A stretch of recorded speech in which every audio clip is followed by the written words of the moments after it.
Assalamu alaikum my dear all shining stars, welcome back to another video. I hope you all are doing well. So इस video में हम लोगों ने chapter 11 industrial chemistry के short question answers and MCQ solve करना है। Basically बहुत ज़्यादा छोटे इसके शॉर्ट क्वेश्चंस हैं, सो दैट्स वाई एक ही वीडियो में हम इसको कवर कर लेंगे।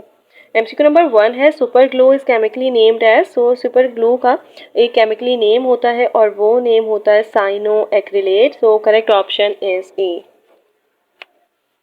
एमसीक्यू नंबर 2 है DDT is a chemical which commercially known as. So DDT एक केमिकल है जो commercially known as a insecticide. Of course हमें पता है इंसेक्टिसाइड वो केमिकल सब्सटेंसेस होते हैं जो यूज्ड होते हैं टू किल इंसेक्ट, उसको हम कहते हैं इंसेक्टिसाइड। और DDT मोस्ट कॉमन इंसेक्टिसाइड है, इसको कहते हैं dichloro diphenyl trichloroethane. So correct option is A. MCQ number 3 है nail polish remover is mainly consist of. So देखें नेल पॉलिश रिमूवर के तौर पे हम यूज़ करते हैं लाइक एसीटोन को हम यूज़ करते हैं as a nail polish remover, और ये बेसिक मेंबर है कीटोन का एसीटोन। इसका स्ट्रक्चर फार्मूला मैं आपको दिखा देती हूँ। एसीटोन का फार्मूला होता है CH3। ये कीटोन का शायद आप लोग पढ़ भी चुके होंगे कार्बोनिल कंपाउंड्स में कीटोन और एल्डिहाइड को। सो वहाँ पे आपने पढ़ा होगा एसीटोन के यूजेस में कि यही है जो यूज होता है as a nail polish remover. इसी को हम प्रोपेनॉन भी कहते हैं क्योंकि आप देख सकते हैं मीथेन इथेन प्रोपेन, सो प्रोपेनॉन भी कहते हैं। और इसको हम डाईमिथाइल कीटोन भी कहते हैं। यहाँ मिथाइल आ गया तो ये डाईमिथाइल कीटोन है। Correct option is B. MCQ number 4 है anti malarial drug among the following is. So chloroquine है जो यूज होता है as a anti material drug, sorry malarial drug. Like malarial drug का ये मतलब है कि ये मलेरिया में टू प्रिवेंट मलेरिया यूज होता है। Correct option is B.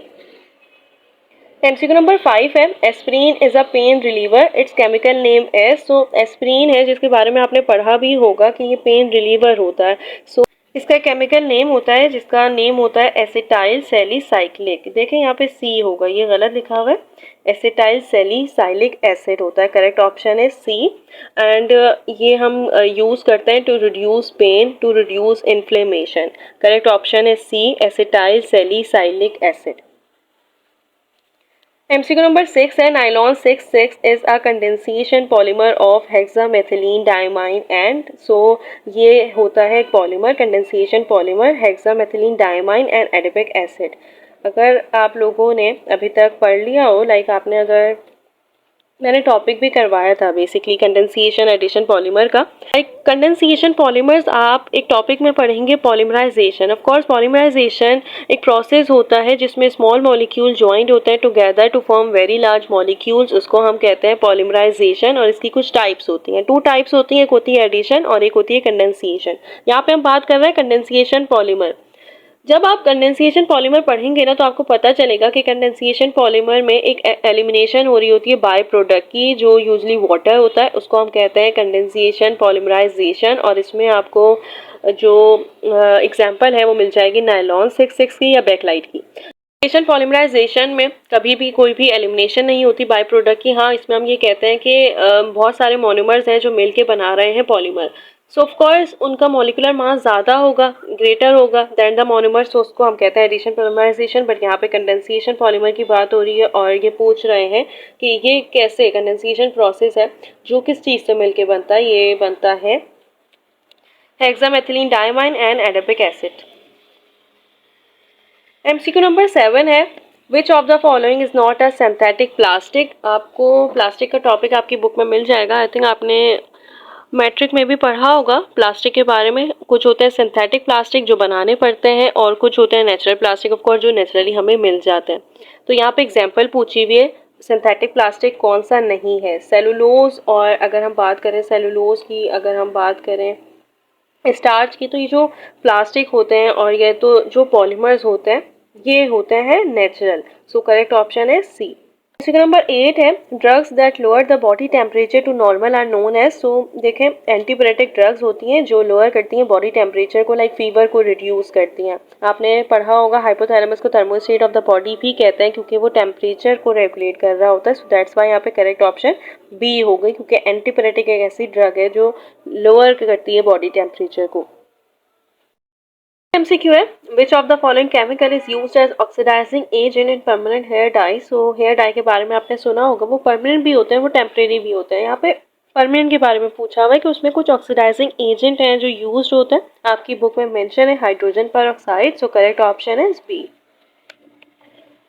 अब नेक्स्ट है अबाउट प्लास्टिक। प्लास्टिक की टाइप्स होती हैं, क्लासिफिकेशन होती है, एक होती है थर्मोप्लास्टिक और एक होती है थर्मोसेटिंग प्लास्टिक। एमसीक्यू नंबर 10 है, an example of thermosetting plastic. पहले आपको पता होना चाहिए कि आखिर थर्मोप्लास्टिक कौन से होते हैं, थर्मोसेटिंग प्लास्टिक कौन से होते हैं। ये जो थर्मोप्लास्टिक होते हैं ना, थर्म मीन्स हीट होती है।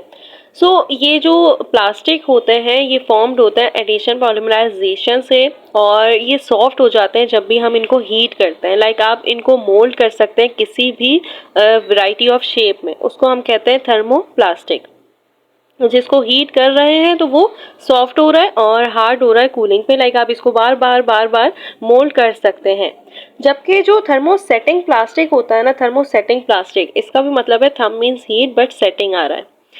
ये वो प्लास्टिक होते हैं जो रिपीट नहीं हो सकते, आप बार बार इसको मोल्ड नहीं कर सकते। एक दफ़ा इसको हीट कर लिया और वो कूल हो गया, अपनी शेप ले लिया, उसने सेट हो गया, तो बार बार आप इसको लाइक रीहीट नहीं कर सकते। हम ये कह सकते हैं कि they do not soften on reheating, उसको हम कहते हैं थर्मोसेटिंग प्लास्टिक। और इसकी कुछ एग्जाम्पल होती हैं।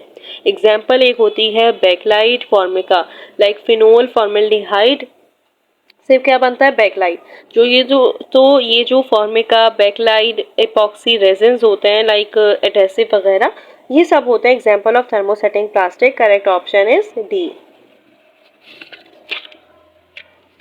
अब शॉर्ट क्वेश्चंस हैं और शॉर्ट क्वेश्चन सिर्फ 4 हैं और बहुत इजी है। स्कोप ऑफ फार्मास्यूटिकल इंडस्ट्रीज बताना है, एंटी हिस्टामाइन ड्रग बताना है, names of 2 synthetic and 2 natural polymers के बारे में बताना है, 4 main components of nail polish, जो एसीटोन यूज होता है as a nail polish remover. So ये क्वेश्चंस हैं। तो फार्मास्यूटिकल के बारे में तो पहले आपको पता होना चाहिए। फार्मास्यूटिकल इंडस्ट्रीज के बारे में हम ये कहते हैं कि वो कंपनीज जहाँ पे ड्रग्स मैन्युफैक्चर हो रही होती हैं उसको हम कहते हैं फार्मास्यूटिकल इंडस्ट्रीज। ड्रग क्या होता है? ड्रग देखें, ड्रग्स के बारे में ये नहीं है कि हीरोइन के बारे में हम बात कर रहे हैं। ड्रग्स यहाँ पे मेडिकल फील्ड में मेडिसिन के तौर पे यूज होता है ड्रग टर्म। तो ड्रग वो सब्सटेंस है जो यूज हो रही है टू ट्रीट, टू क्योर और डिजीज इन ह्यूमंस और इन एनिमल्स, इसको हम कहते हैं ड्रग्स। यहाँ पे कुछ क्लासिफिकेशन भी आपकी बुक में दी हुई है। कुछ कॉमन ड्रग्स होती हैं, एलर्जीज के लिए यूज होती हैं, एंटीबायोटिक्स के तौर पे यूज होती हैं, एंटीपेरेटिक मेडिसिन होती हैं, एंटी फंगल मेडिसिन होती हैं, एंटी इन्फ्लेमेटरी रिस्पॉन्स मेडिसिन होती हैं, एंटी मलेरियल ड्रग्स होती हैं। सो ये कुछ मेडिसिन हैं जो ड्रग्स के तौर पे यूज होती हैं to cure, to treat a disease in humans, in animals. So of course scope भी होगा इसका, और ये स्कोप होता है कि ये इंपॉर्टेंट रोल प्ले करते हैं in the availability of drugs in public sector in Pakistan. Synthetic and 2 natural polymers. जो सिंथेटिक पॉलीमर्स की एग्जांपल नायलॉन 66 है, पॉलीविनाइल क्लोराइड है। नेचुरल पॉलीमर्स में भी 2 दिए हुए, वोल और सिल्क। अब यहाँ पे 4 मेन कंपोनेंट्स हैं नेल पॉलिश रिमूवर के, ये आपने याद रखना है। Pigment, resins, plasticisers and film farmer. Anti histamine drugs होती हैं। एंटी हिस्टामाइन ड्रग्स को हम एंटी एलर्जिक मेडिसिन भी कहते हैं। और ये जो एंटी आ रहा है, एंटी का मतलब होता है एंटी हिस्टामाइन। आपने पढ़ा होगा एंटीबायोटिक्स। तो एंटीबायोटिक्स क्या होते हैं? जो सप्रेस कर रही होती हैं ग्रोथ ऑफ माइक्रो ऑर्गेनिजम्स, उसको हम कहते हैं ये है एंटीबायोटिक्स। एंटी हम यूज ही हमेशा ऐसे करते हैं कि वो अपोजिट आ रहा होता है। यहाँ पे भी एंटी हिस्टामाइन यूज हो रहा है। सो हिस्टामाइन का जो लेवल अगर बॉडी में बढ़ जाए ना, तो हम एंटी हिस्टामाइन यूज करते हैं कि वो रिड्यूस कर सके हिस्टामाइन लेवल को इन द बॉडी। सो ये ड्रग होती है एंटी हिस्टामाइन ड्रग, और इसको हम कहते हैं एंटी एलर्जिक मेडिसिन।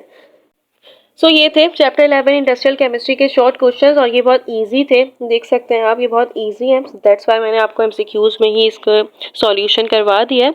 और मेरी पूरी कोशिश है कि जो चैप्टर्स रह गए हैं वो भी बिफोर मार्च करवा दूँ।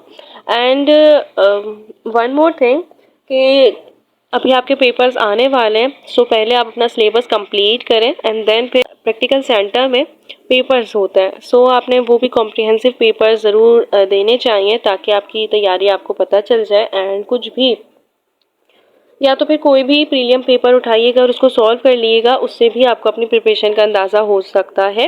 अपने कॉन्फिडेंस को और बढ़ाते जाएं, MCQs, short question, long question solve करके न्यूमेरिकल्स पे ज़्यादा फोकस करें। एमसीक्यूज कॉन्सेप्चुअल होता है, सो दैट्स वाई अपने कॉन्सेप्ट पे बहुत ज़्यादा फोकस करें। अभी आगे आपने एमडी कैट भी देना है। सो जब तक के लिए अल्लाह हाफिज़, all the best to all of you.